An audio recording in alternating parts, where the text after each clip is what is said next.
Hello everyone. Today I will present several works from our group, mainly focusing on the projects I am mostly excited about, let's say. So let me start with briefly introducing myself and our group.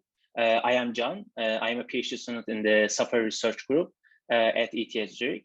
I am mostly interested in solving problems related to computational biology and accelerating genome analysis.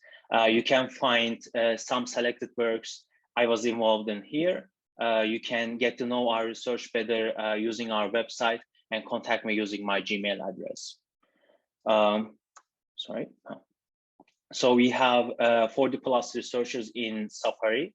Our group focuses on many topics such as computer architecture, security, and bioinformatics. So our motto is think big and aim high. So our group is led by Professor Onur Mutlu. He's a professor at ETH Zurich in the Information Technology and Electrical Engineering Department, and also affiliated with the Computer Science Department since 2015. Previously, he was a professor in Carnegie Mellon University. So he received his PhD from UT Austin and later worked at many companies such as Microsoft Research, Google, VMware, Intel, and AMD. You can find more about him using his personal website over here, and you can contact him using his Gmail address. The research we do in Safari focuses all aspects of computer architecture, hardware-software interaction, and bioinformatics. In our group, we mainly have 4 key directions. I will talk more about the fourth direction today. We also periodically release newsletters where you can find like the more recent information from our group. So our most recent newsletter was released last month in December 2021. We also make many materials available in YouTube, such as the research and teaching we do in our group. You can watch these videos or visit our group's YouTube channel to learn more. You can find more information for all the materials in our website as well. Okay, so today I will talk more about accelerating genome analysis using intelligent software and hardware designs. But basically the main problem that we are essentially intending to solve is computing is really bottlenecked by data today. So if you look at like important applications such as like artificial intelligence, machine learning, genomics, all important workloads are really data intensive today. So they require rapid and efficient analysis of large amount of data, and data is actually increasing day by day. We can generate much more data that we can process today, actually. So the high throughput sequencing technologies is providing us with a lot of data because sequencing machines have become extremely high throughput and energy efficient in a way that actually the genome analysis become much less costly, faster than a transistor becomes much less costly, let's say, according to the traditional Moore's law curve. As a result, we can sequence many genomes today. So this can lead to many scientific discoveries, medical health advancements, better understanding of outbreaks and diseases.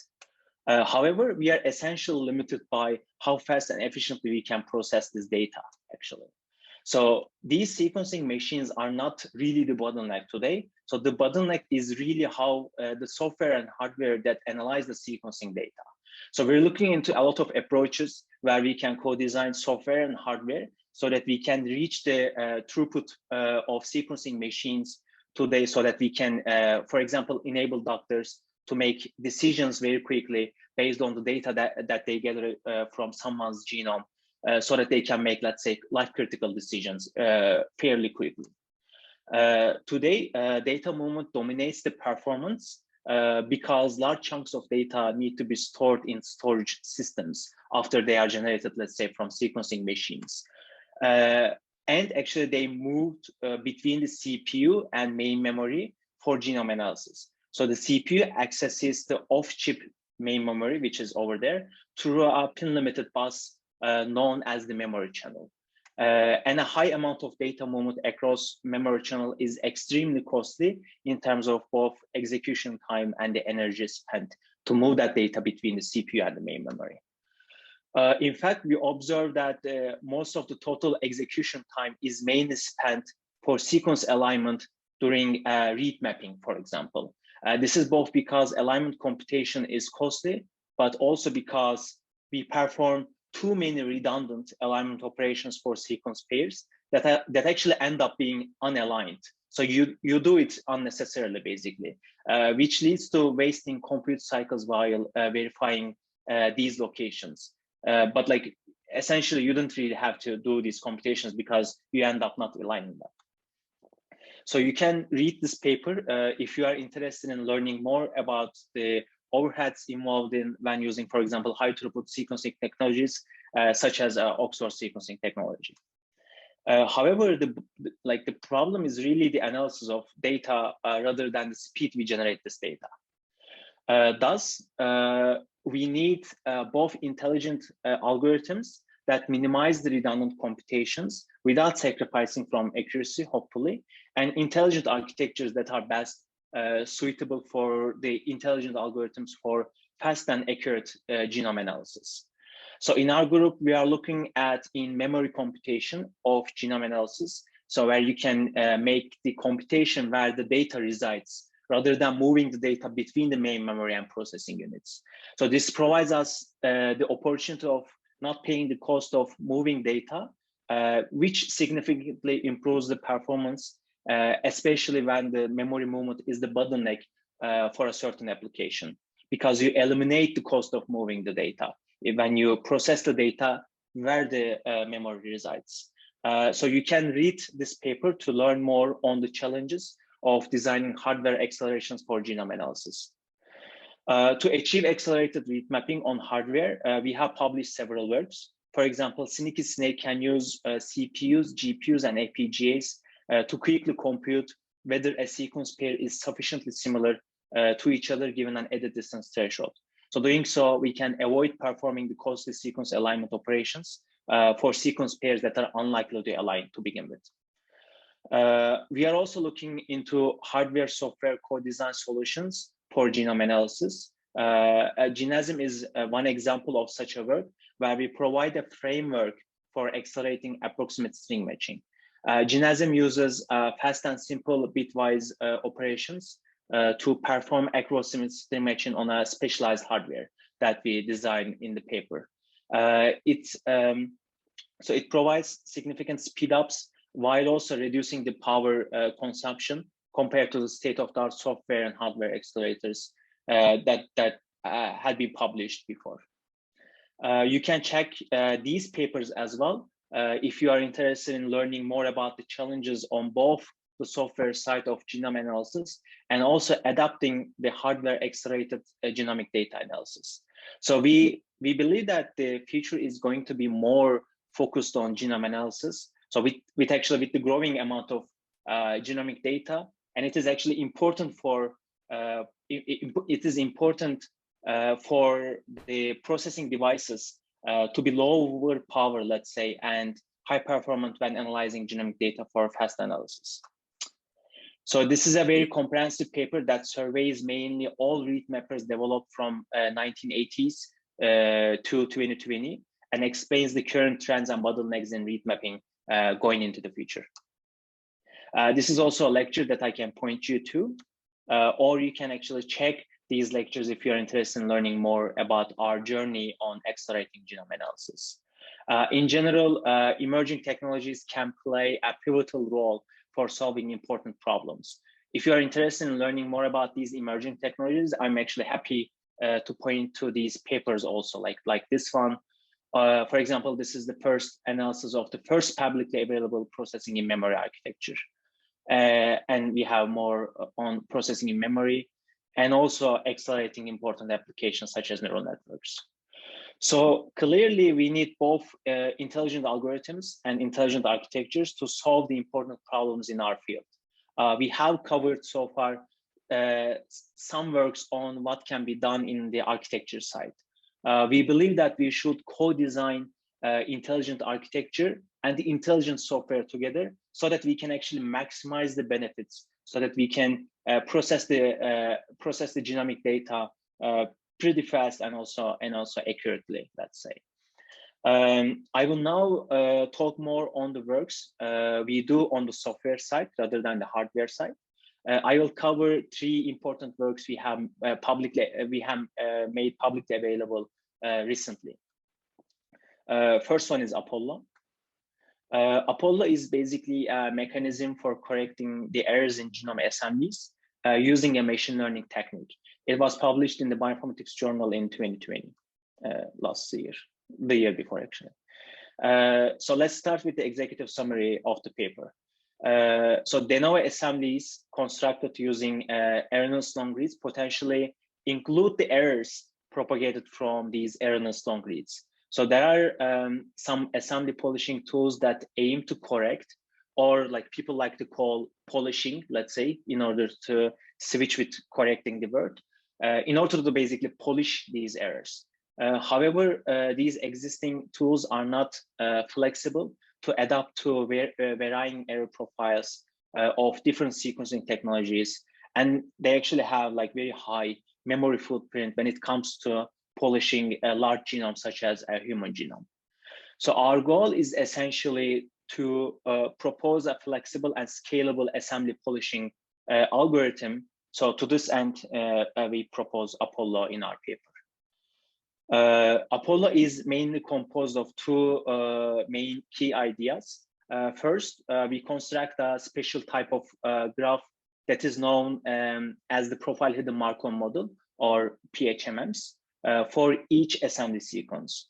We use this PHMMs to represent the probabilistic model of the errors that may appear in an assembly, which was basically propagated from the erroneous long reads when we were generating the de novo assemblies. Second, we realign the same reads that are used to construct the assembly, and actually any other additional reads, if you have, to the PHMM graph. By doing so, we can use some machine learning techniques to update the probabilities in a graph that essentially helps us resolve the errors in assemblies. We show three key results. First, Apollo is the only polishing algorithm that can polish large genomes, given that the memory constraints used in our experiments, which was 192 gigabyte memory that we used in our experiments. Second, Apollo constructs the most reliable assemblies when you both basically use PacBio and Illuminaries together to polish an error, to polish the assemblies. Third, Apollo performs worse than most of the other polishing tools, unfortunately, due to its computationally expensive training and inference steps. So how do we generate de novo assemblies? We generate de novo assemblies from the reads that sequencing machines produce. So to achieve this, whole genome shotgun sequencing approach is usually used to generate the reads. So sequencing provides us with a bunch of reads of a genome without the ordering information between them. So the goal is typically actually find the correct ordering of these reads, right? By either mapping reads to a reference genome, for example, a human reference genome, or creating a de novo assembly from these reads. In order to create a de novo assembly, we need to find overlaps between read pairs to begin with, including actually the reverse complements of these reads, as we actually do not know which strand is sequenced when generating a certain read, right? So we need to account for both reverse complement and also the original read sequence. Overlapping may result in mainly redundant information that is covered by other overlaps already. So cleaning process removes this redundant computation to generate less ambiguous assemblies. Then we link the overlapped pairs together to find the relative ordering of these reads relative to each other, basically. This ordering enables us to generate an assembly sequence of a genome. So, however, an assembly sequence may contain errors due to sequencing errors in reads propagated to the assembly, or even due to the assembly approach. Let's say, for example, the assembly approach cannot resolve repeats correctly in a genome graph, and as you can assume that, for example, these white bars are sequencing errors, which may simply be propagated from the reads. For example, we might have a white bar over there, and then it may propagate over there in the assembly as well. So when these inaccurate assemblies are used, the downstream analysis will then be subsequently inaccurate as well. To analyze a genome more accurately, the genome assembly should be as accurate as possible. So to this end, we use Apollo to correct the remaining errors in genome assemblies.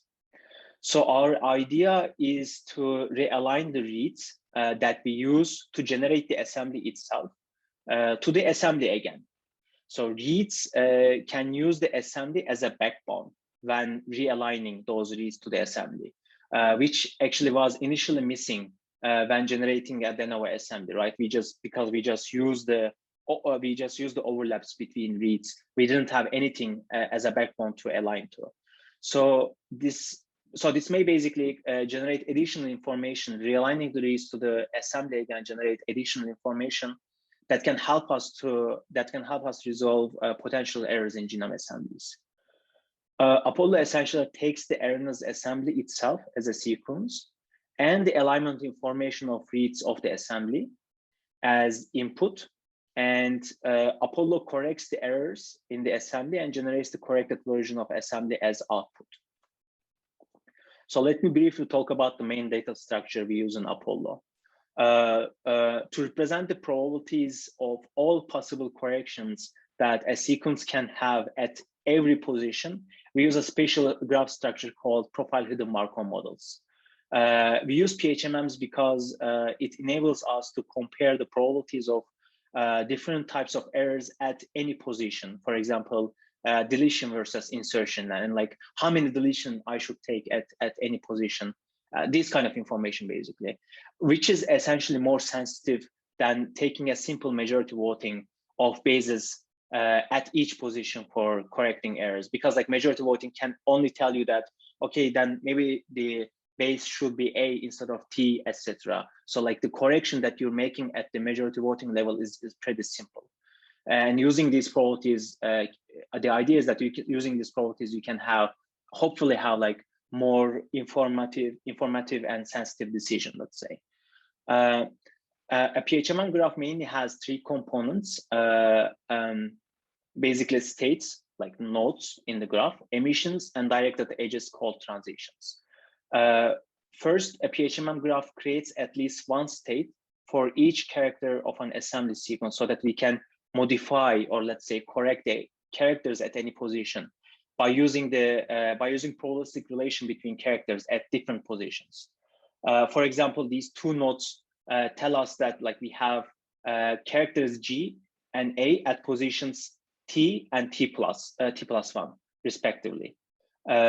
Second, we assume that when a state is visited, the state outputs, or in other words, emits one of the 4 DNA letters, A, T, G, or C. So these are like the probabilities assigned for each base, with a certain, like basically with a certain probability calculated for each position, let's say.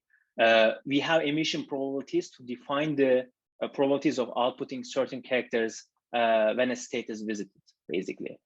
Last, in order to visit the states, we use transitions over there. These transitions are also assigned with probabilities so that we can calculate the probability visiting a state from a certain state.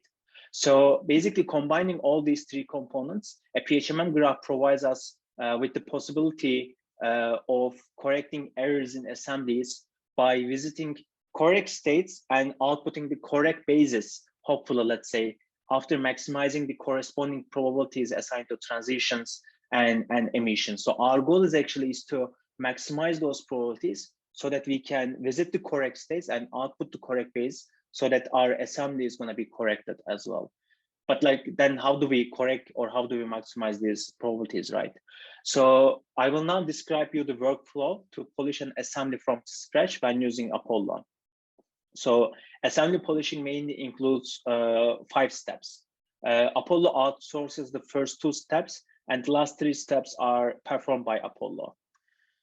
So first, we use an assembler. So you can use any assembler there to construct an assembly sequence from erroneous long reads. Here, the red tiny rectangles would represent the errors in reads, where you can see that some of these errors may propagate to the fragments of assembly called context, shown using this like dark gray rectangles over there. So these are the contigs, or let's say this is the assembly itself, and the errors are propagated from the long reads that are used to generate this assembly. We then realign these erroneous long reads and any other additional reads, like rectangles in different sizes and colors, for example, Illumina short reads or PacBio long reads, etc., to the contigs. Here, the idea is to use contigs as a backbone, as I also stated earlier, which did not exist when generating the de novo assemblies. We assume a reference-based alignment would potentially generate novel information that can help us correct errors in assemblies. In step 3, Apollo takes the de novo assembly constructed in the first step to generate its PHMM graph. So we generate a graph by looking at the assembly that we generated. Here in step 4, we use the alignment information generated in the second step to update the probabilities in the PHMM graph. There are certain expectation maximization algorithms, such as the Baum-Welch algorithm, that would update the probabilities that we have in the PHMM graph using the information we generate from read alignment. So basically, we align the read, or we align the read alignment to the graph again, and then we use that observation, we use that information to update the probabilities in that graph, so that it will hopefully lead us to maximizing the probabilities to correct the errors. So we decode, or in other words, infer the consensus string from the PHMM graph after the training step is complete. The consensus string will reveal the modifications that need to be made, which we refer to it as error correction or assembly polishing, let's say. So the final decoded string is the corrected assembly that Apollo outputs by visiting all the states using the let's say the most likely path in the graph. So I will briefly share the key results we show in the paper. We compare Apollo to the state-of-the-art polishing tools, Raycon, Pylon. So I guess, all right. So I guess there are some questions, but I'll assume that I'm gonna take those like at the very end. But like if we can also do it interactively, let's say. So Burçak, you can lead me with that, like the whichever method you prefer, I can follow that as well. We can cover all of them at the end, right? Okay, perfect. Sounds great. Great. So yeah, okay, then let me reiterate. We compare Apollo to the state-of-the-art polishing tools, Raycon, Pylon, Quiver, and NanoPolish. So here the NanoPolish also uses a proprietary hidden Markov models to calculate the probability of nanopore events given a sequence. So first we show the scalability results when polishing a human genome. So I'm not going to show any figures or any tables. So I'm just going to be sharing the observations from the actual paper right now. So we use PacBio reads with 35x and 9x coverages, and also Illumina reads with 22x coverage. We show that the polishing algorithms cannot complete the polishing given the memory constraints we have, because like they require more than 192 gigabytes of memory to complete polishing for a human genome. We show that Apollo is the only algorithm that scales well to polish large genomes, as it uses around 60 gigabytes of memory to perform the same polishing step, rather than using more than, let's say, 200 gigabytes of memory. Second, we also reveal the optimal pipeline that generates the most reliable assembly from long reads. We show that the Kano assembler is preferable compared to the other assembler that we use in our experiments, which is Miniasm, when constructing the assembly. Furthermore, we actually show that using hybrid set of reads improves the accuracy of any assembly polishing tool. Here, like using hybrid set of reads means that, for example, we use both PacBio and Illumina reads from the same sample, which is important to polish the assembly.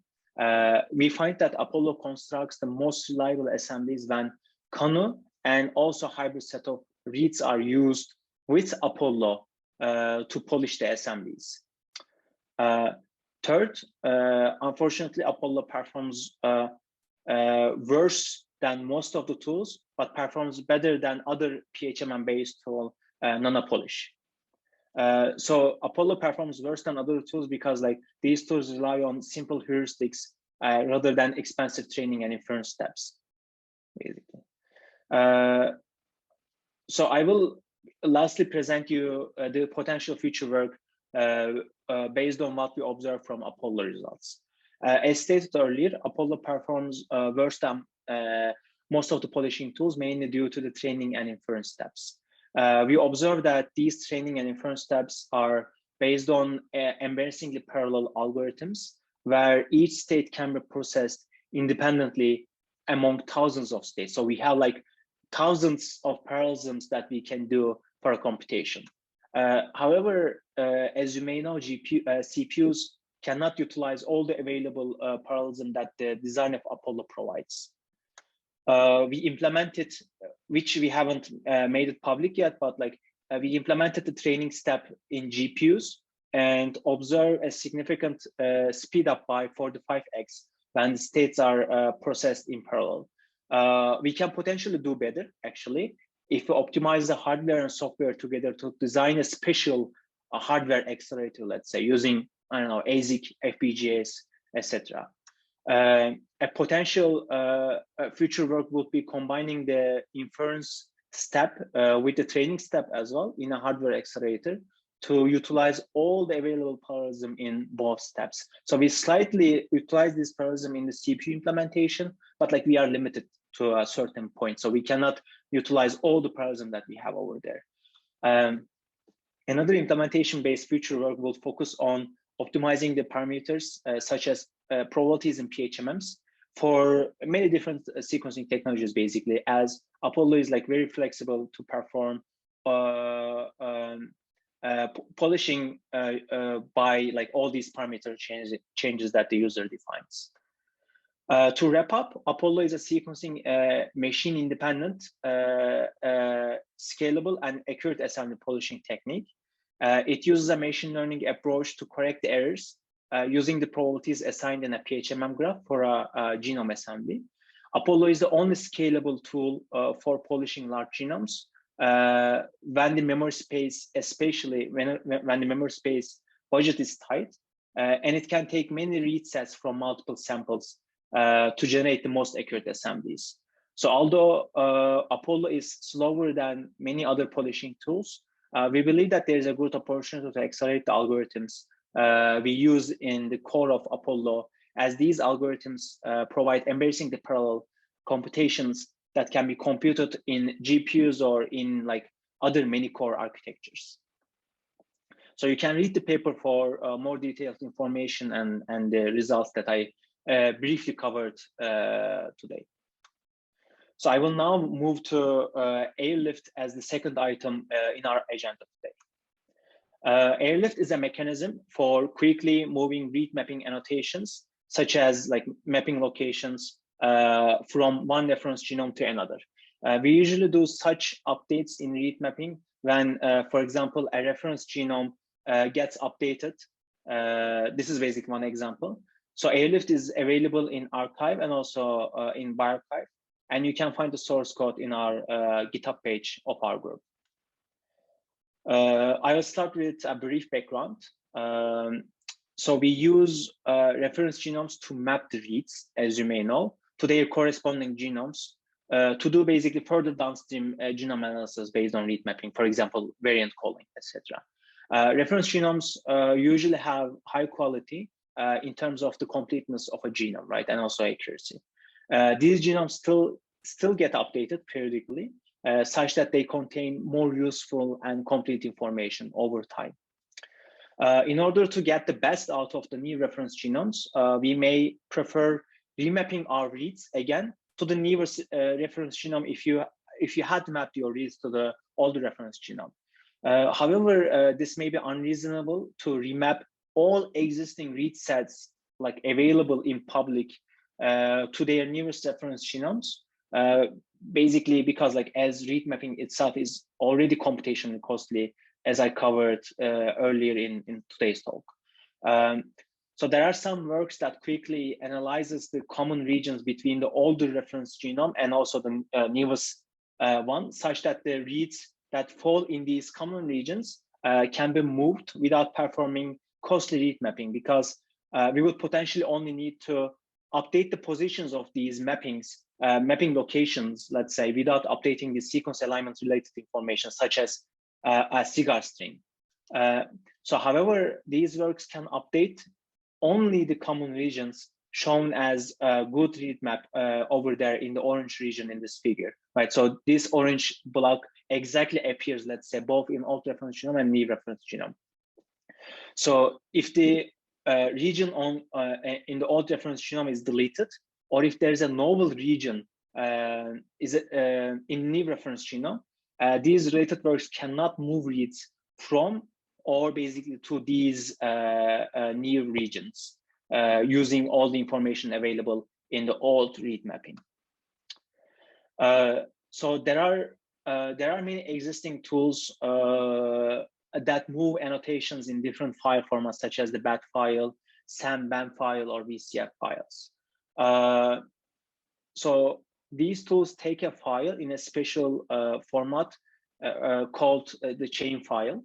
These chain files contain the list of sequence blocks that appear almost exactly in both old and new reference genomes, along with the location information on where these blocks appear in both references. Having a chain file for a pair of old and new reference genomes, we can actually easily move the positions of reads by checking where the sequence blocks that may map to appear in the new reference genome. So if basically such a block exists. So if a read already maps to a block that both exists in the old and new reference genome, so you can just find that information in the chain file, and then you can simply update the position information without updating anything else, basically, because you know that the blocks are exactly the same. You don't really have to update the cigars.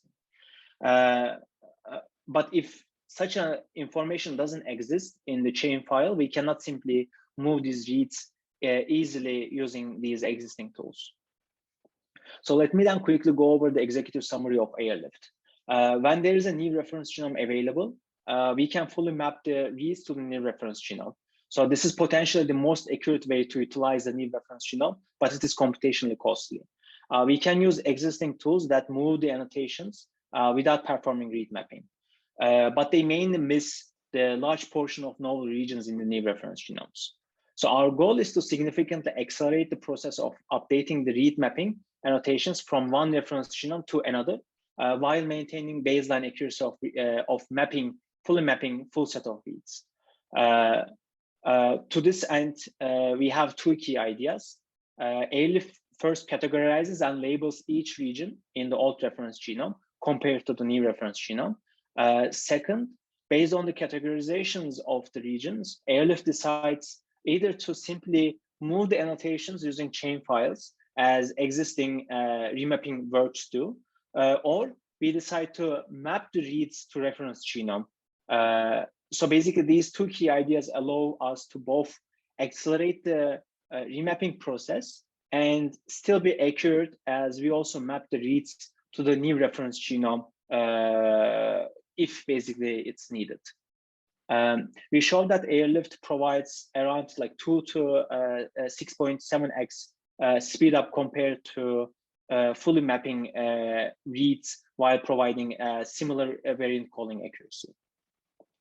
So I guess like I'll probably skip the iteration of the problem, but like maybe very quickly. So moving the annotations only based on a chain file, which shows the near exact matching blocks between reference pairs, does not account for a large portion of genes in the new reference genome. So for example, we find that up to 7% of genes are missing in the old reference genome compared to the newest major release of the human genome, which was HG38 in our case. So being able to map to these regions are crucial to perform the critical downstream analysis. Thus, basically, as simply moving annotations is not accurate, and basically it loses a significant amount of information. So we could fully map those reads, but as you know, this is also costly to do so. Our goal is to accelerate this moving step from old reference genome to the new reference genome by being both as accurate as fully mapping reads, and second, enabling quick mapping to the new reference genome so that we can quickly generate the most up-to-date information using new reference genomes. AirLift provides a method for quickly mapping all the reads from one reference genome to another. It takes the read mapping to the old reference genome, as well as the chain file and the new reference genome itself as inputs. It outputs the updated read mapping according to the new reference genome. We can quickly move the reads that fall in the regions shared across different versions of reference genome, of reference genomes. Yeah, exactly. Here, for example, the orange regions are shared, so we can simply move the positions of reads that fall into these regions accordingly with respect to where they appear in the new reference genome. But we can also move the reads to the novel regions that do not exist in the older reference genome. So AirLift provides a mechanism to do both. To achieve this, we first start with labeling the regions by comparing two reference genomes. One is the old and the other one is the new one. Labeling helps us decide if we should simply move the reads without performing read mapping, or we should actually perform read mapping for a read that falls into a region with a certain label. Finding labels between a pair of reference genome is a one-time task, which we call AirLift index. We can then use AirLift index many times when moving different sets of reads from the same old reference genome to the new reference genome, for example, from HG19 to HG38. We call these labels as constant, updated, retired, and new regions, as I will explain next. So AirLift generates the labels between a pair of reference genomes, mainly in 8 steps. So we first start with finding the regions in the old reference genome that appear exactly the same in the new reference genome, so that we can simply just move read mappings in these regions to their relative positions in the new reference genome without updating their cigar singles, etc. We call these regions constant regions. For all other remaining parts in the old reference genome, we extract read size overlapping sequences from these regions and map them to the new reference genome.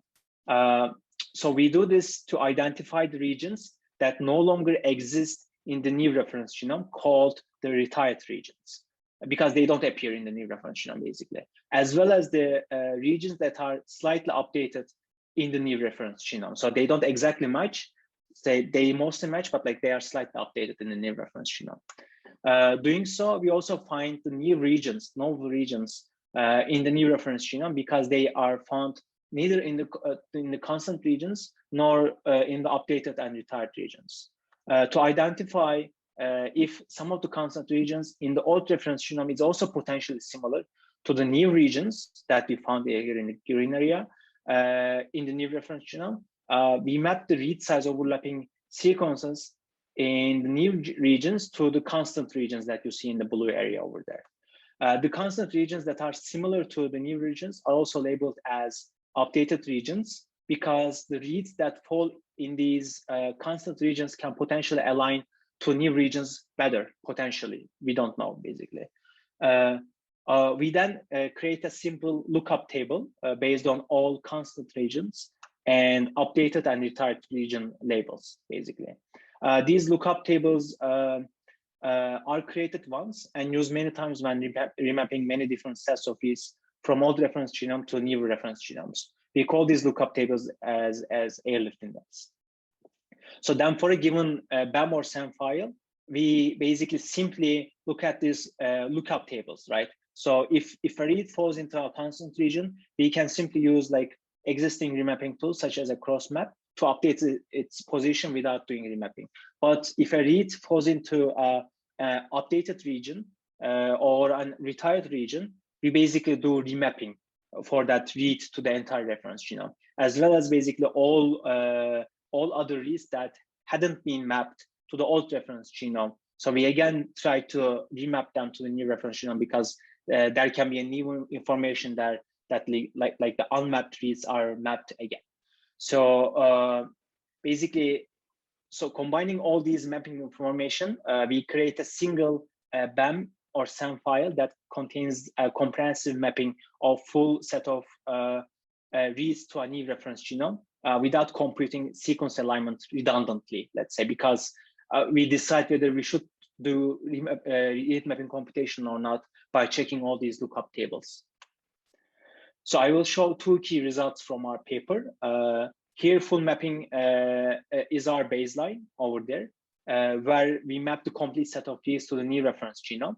Crossmap and liftover are state-of-the-art remapping tools that move the annotations from old reference genome to the new one using chain files.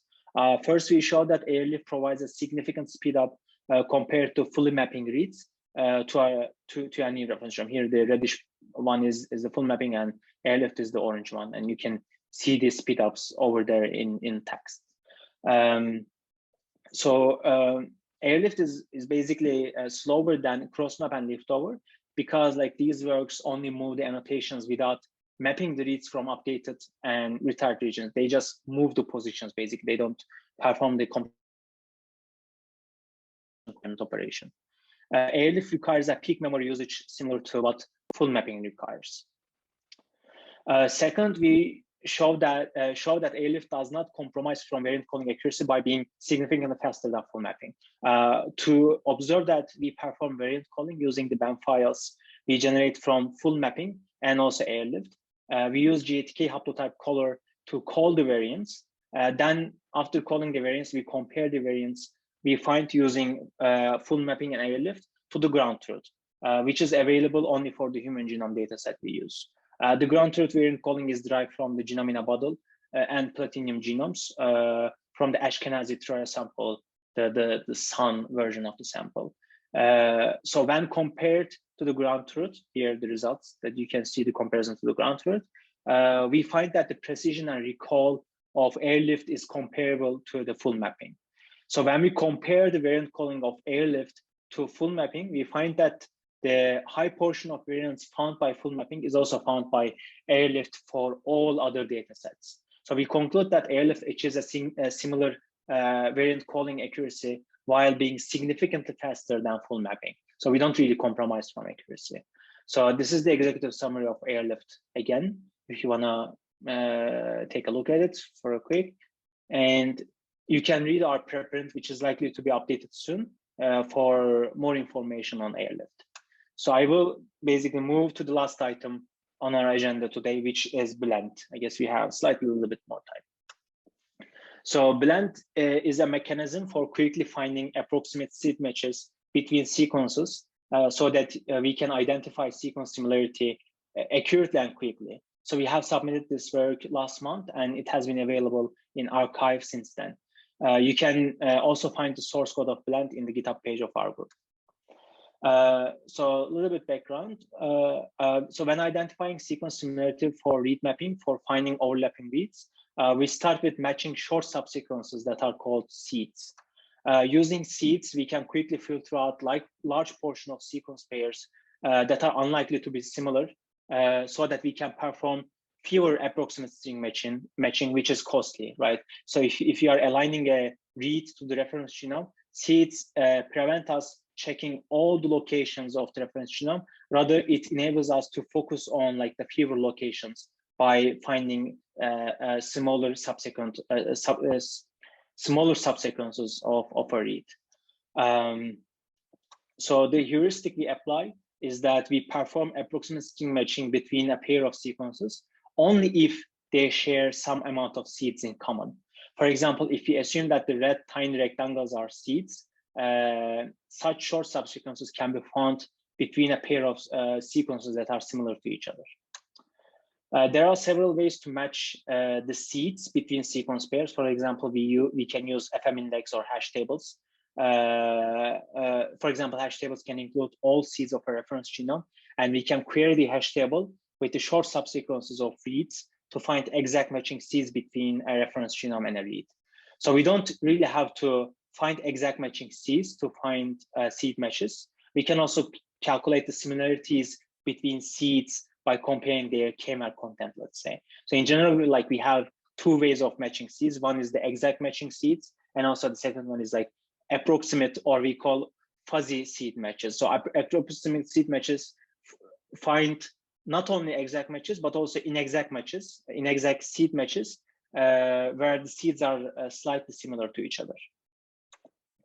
So this is the executive summary of Blend. So existing techniques used for matching seeds suffer from performing either too many costly approximate string matching due to finding a large number of exact matching seeds, or costly similarity calculations for just finding fuzzy seed matches. So our goal is to reduce the computational cost for finding fuzzy seed matches so that we can improve the performance, memory efficiency, and accuracy of applications that use seeds. Blend is mainly based on two key ideas. First, we provide a mechanism for generating the same hash value for a highly similar seeds. Second, we built a hash table using the hash values, using these hash values that Blend generates, and we use the hash table for finding fuzzy seed matches between sequence pairs. We show that Blend provides significant speed up and memory efficiency when finding overlapping reads compared to the state-of-the-art tool METU. So we also find that we can construct more accurate and contiguous assemblies using the overlaps that Blend finds compared to the ones that the METU finds. So this is the overview of Blend. So we aim to find fuzzy seed matches, which are approximate string matches between target and query sequences. So here, traditionally, a target sequence can be a reference genome over there, and a query sequence can be a read sequence, right? We try to find fuzzy seed matches as well as exact matching seeds because fuzzy seed matches provide us the room for improving the performance, efficiency, and accuracy of the applications that use seeds. Excuse me. That use seeds, given that finding the fuzzy seed matches is not costly. Blend enables generating the same single hash value for similar seeds. To enable efficient lookup of the hash values, we generate the hash values of all seeds of target sequences using Blend. To efficiently find fuzzy seed matches between target and query sequences, we can then generate the hash values of seeds of query sequences so that we can query the hash table, right? Query the hash table with these hash values. So if you find the same hash value in the hash table, we find a fuzzy seed match between the target and query sequence because similar seeds can have the same hash value using the Blend mechanism. Yeah, basically, so this will be indexing step, and like when you generate the index, you again process the reads, again generate the hash values using Blend, and then query the hash table using those hash values to see whether you have a match for the hash value. If you have a match for the hash value, then this means that you find a fuzzy seed match as well as the exact matches.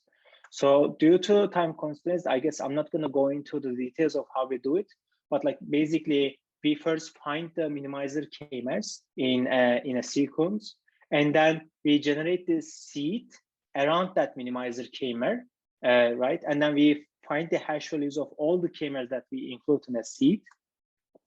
And then we apply a technique called the SimHash technique using the hash values of k-mers that we have in our seed sequence. So this SimHash technique basically encodes the hash values into their binary representation and then do a vector summation. And then using that vector summation, basically we generate the hash value for a seed. But like this vector summation simply calculates the consensus, or let's say the majority voting of bits for each position, such that when you have like these two seeds which are similar, this means that their k-mer content is also similar. So if you do a vector summation using the SimHash technique, it is likely that you're going to end up having a very similar summation, right? And if you have a very similar summation, the idea is that we're going to generate the same seed hash value. So basically this enables us to generate the same seed hash values for highly similar seeds as well as the exact matching seeds, which allows us to efficiently find fuzzy seed matches. So using that hash value for a target sequence, we store that hash value in the hash table so that we can use it later. So basically, this is all the overview of all the steps we have in Blend. And like when you generate the hash table, we again we have these reads, right, which are the query sequences, and then we again generate the same hash values using all the steps that I've shown previously. And then rather than now storing that hash value in a hash table, we now query the hash table with the hash value of the query sequence. And if you find a match, then this means that we found a seed match. And if you have enough sufficient amount of seed matches between a target sequence and the query sequence, we can go and do the, for example, read alignment between those target and query sequences. So yeah, in our results, we evaluated Blend for 2 use cases, which are finding overlapping reads and read mapping. We integrate Blend mechanism into Minimap2 so that Minimap2 can find fuzzy seed matches as well as the exact matching seeds. So we use real and simulated data sets in our experiments, for example, human genome, fruit fly, and bacterial genomes. Right. So we've made several observations. I'm going to go over them pretty quickly. So what we observe is that, and I'm going to only focus on finding overlapping reads actually. So what we observe is that Blend provides a significant speed up compared to all other tools, simply because it provides a extra room for improving the performance because we can efficiently find fuzzy seed matches. So it is really important to be able to efficiently find fuzzy seed matches, so you can create that extra room for improving the performance of the applications that use seeds. And it also provides lower memory footprint, like from 5x to 140x compared to all other tools using all other data sets. And actually, when we look closely and consider only hi-fi reads, we observe that the speed up and the memory efficiency is even higher, meaning that finding fuzzy seed matches is even more useful for very accurate long reads called hi-fi reads. And another thing we observe is that Blend requires less than 16 gigabytes of memory in all cases, so which makes it largely possible to perform finding overlapping reads even in personal computers. So Blend is not as efficient when using Ernest spec or CLR reads. This is another observation that we have. And so another thing is that, so what we observe is that Blend usually finds longer overlaps between reads when we are trying to find like overlapping reads than most tools in cases. So we can find longer overlaps. And actually, by finding longer overlaps, Blend uses much fewer seeds to find these longer overlaps. So it needs much less information to find something much longer. So meaning that finding fuzzy seed matches is really informative, so that it gives you some novel information to fill the gap that the exact matching based tools, like the tools that use exact matching seeds, cannot find. So what we do is that we use those overlaps to generate assemblies. And then we make some observations from the quality and also contiguity of assemblies. And what we observe is that when we use the overlaps that the Blend generates, we can generate more contiguous assemblies. This is one observation compared to the overlaps, compared to the assemblies that we generate using the overlaps from Minimap2, let's say. And another thing we observe is that we can generate more accurate assemblies because Blend can fill the missing information by using unique fuzzy seed matches. And so in average, like our average identity of the genome assemblies are higher compared to the Minimap2 when we use the Blend overlaps. So these results show us that the Blend can significantly improve the performance and memory efficiency of the applications that use seeds while improving the accuracy of such applications. But this is because we solve two important problems. We find fuzzy seed matches as well as exact matching seeds, and we find these fuzzy seed matches efficiently. This is the executive summary of Blend again. So this is the preprint of Blend, and it is available in arXiv. Yeah, as I said, we have made source code available in GitHub as well. Hopefully, we will make these slides available so that you can find the links to all materials easily. So these are all the recent works on genome analysis from our group. You can check these if you are interested in learning more on what we do in our group. I guess with that, I thank you for your attention, and I am happy to take questions, if any, and I hope I was in the time limit, let's say. Thank you very much for this great presentation. I think there were some questions in the chat. Maybe we can start with them, and then if there are another questions, we can also go over them. Yeah, yeah, that sounds great. So I guess the first question is, PHMM method is also useful for detecting structural variants. I mean, large variants. Yeah, this is correct. And as Stal says, the classical way of using profile hidden Markov models is not to output a sequence, actually, is to find, if you have a pre-constructed graph, let's say pre-constructed profile hidden Markov model, which was built, for example, using multiple sequence alignment or some observation that you have for a certain modification or for certain, let's say, structural variants. So in the case of multiple sequence alignment, what people do is that you generate your PHMM graph, you train your probabilities, and then you keep that PHMM graph there as, let's say, database, and assume that that certain PHMM graph represents a certain protein family. And later, when you have a protein sequence, let's say, what you do is that you quickly go and check those PHMM graphs to calculate the likelihood of outputting that certain sequence that you just had in using that PHMM graph. So if the likelihood is high using that certain PHMM graph, people simply tells that, okay, maybe the protein sequence belongs to that certain protein family. So it is efficient to do so because it avoids you to perform, for example, multiple sequence alignment every time when you want to answer the question whether a certain protein belongs to a certain protein family.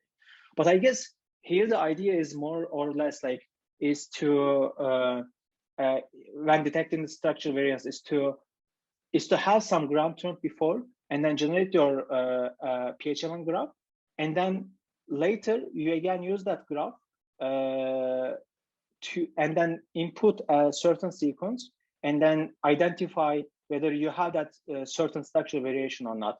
I think, like, I'm not sure if such a work exists, but it sounds doable to me because I think this is essentially, this is something that you can learn using the database that is already available publicly. But I think main problem would be there is you would probably be sample specific. For example, you would only be able to use like NA12878 sample, for example, to train the PHMM graph. And later, if you have the same sample, you can try to easily detect structural variations. So this would be my guess, but I'm not sure if there are more comprehensive works that could achieve structural variant detection using PHMMs. The second question is, how long is the length of average seed? So this is a very good question. So the length of the seeds are really important for both performance and accuracy in terms of performance and accuracy. So traditionally, exact matching seeds are around 19 character long, meaning that people use like somewhere between 15 to 21 characters to find exact matches. But when we go into the world of fuzzy seed matches, so there are some other related works that are not really efficient for finding fuzzy seed matches. They can even use like 1,000 long seeds to find other fuzzy seed matches. So in our work, we use somewhere between, like, depending on the sample, depending on the technology that you use, depending on the genome, we use somewhere between 20 to 100. But so I didn't have a chance to go into much detail, but one huge benefit of using a fuzzy seed match in the case of blend is we use minimizer k-mers, which is basically, so how you find the minimizer k-mers are as follows. You have a window of sequences, and you have a basic window of sequence, and then you generate the k-mers in that window, and then you generate the hash values of these k-mers. And then you find the minimum hash value. So the k-mer that provides the minimum hash value is the minimizer k-mer. And like there is this theoretical proof behind it. If the two sequences are sufficiently similar to each other, then they're going to share the minimizer k-mer. So if you're using the exact matching seeds, you cannot increase that window much Usually, actually, the window is 10, meaning that like you have 10 k-mers that you can compare, and then you pick one of them. So the ratio is basically around 1 to 11 that you're reducing from the entire k-mers to the minimizer k-mers. But in the case of blend, what we observe is that we can increase that ratio up to 1 to 500, meaning that we pick a single k-mer approximately for each 500 k-mers. So this is a huge benefit that the finding fuzzy seed matches is providing us, because with that we can use way less minimizer k-mers or way less seeds to improve the performance and also to improve the memory efficiency of storing these k-mers. But yeah, average seed length varies between 20 to 100 depending on the technology and the genome that you have over there. I hope I was able to answer the question, so let me know if something is unclear. Is there any other questions? I have a question, but I don't know whether it is relevant, since in this case you are just have the reads, and these is there a distinction like how these reads are coming from extrachromosal circular DNA or normal DNA, right? Is it done before in the lab environment, or is it a way these algorithms can detect extrachromosomal circular DNA or normal DNA?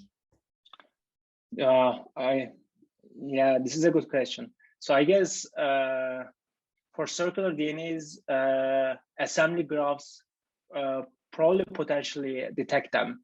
But in the case of blend, we don't do such a detection. But so yeah, so I'm assuming that genome graphs, maybe the assembly graphs could resolve that, but I'm not really sure. But in these algorithms, it is assumed that the DNA is not circular, right? It is based on this assumption, right? Exactly. Okay. Yeah. Yeah. So yeah, what we do is basically we just find the common seed matches between these. We don't really so we don't really pay attention to their let's say genomic structure. Let's say we only make the assumption that the reads may be coming from the reverse strand or maybe coming from the original strand, and like we're also taking the reverse complement of the read, and we're generating the seeds from the reverse complement as well. And these are all the assumptions that we are taking when finding the overlapping reads. And these are basically all the assumptions, I guess. You don't know whether it is coming from which strand, but you, for each possible read, you are just also getting the complement, reverse complement, and then trying to overlap as much as possible and connect them with each other. And then using this hidden Markov model, you are trying to correct those errors in the first part. And what is that that hidden Markov? How big it is? Is it showing as a model whole DNA sequence? How much is it long? Yeah. So we have let's say. So assume that we generate a single config for an assembly. So let's for now forget that we have multiple configs in our assembly file, but we have a single config, meaning that let's say when we're assembling a bacteria, we will ideally have a single, let's say, piece of sequence, right? So that config is going to have the length of, I guess, around 3 million characters.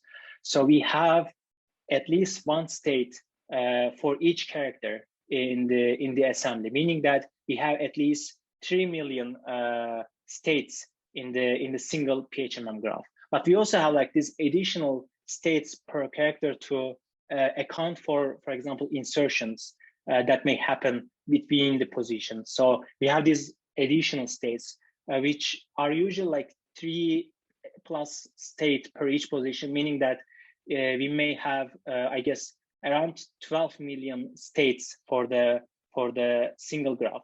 So, and like we have many more transitions as well. This is actually suggesting that, which I also slightly covered, we have thousands of states that could be computed in parallel. And this is actually up to so this parallel computation can be up to the millions as well, if you have this like one large chunk of config that you want to polish. But in practice, if you are using, for example, Miniasm, less accurate assembler, let's say, it's going to provide you with many configs which are smaller than the actual size of genome. For example, 10,000 long, 20,000 long, etc. So in our implementation, what we observe is that if the graph or if the sequence or if the config is very large, it's basically going out of the boundaries of the memory space. For that, actually, we have that chunking implementation as well, where we basically chunk the graph into pieces, and then we polish the chunks of the graph piece by piece, and then we later merge them so that we can